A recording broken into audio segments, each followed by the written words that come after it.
Hi everyone, so today I tried something entirely new that I've never done before. I created my very own bean burger recipe with just leftover food, inspired by a new client that I've got who wants to learn to cook on a budget. So I had a tin of butter beans left and I used the beans and the juice. The juice can be used as a sort of glue if you don't use too many vegetables. I used quite a lot, so I needed some extra glue, but I'll tell you more about this in a minute. So I also used some leftover vegetables that I had in my fridge. I have a leek, I grated a carrot, I used a red bell pepper and some takchoy that was going limp and needed using up. Besides that, I had some fresh herbs still in the garden.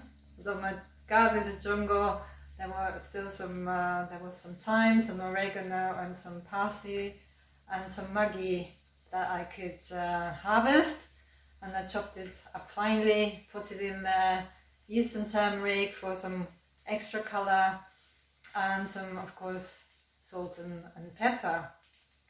And yeah, this is a result of the first batch where I didn't use any other glue than the juice from the beans from the tin. In the second batch I used some flax seeds which I mixed with hot water. So, and this is what the second batch looks like, which is now in the frying pan.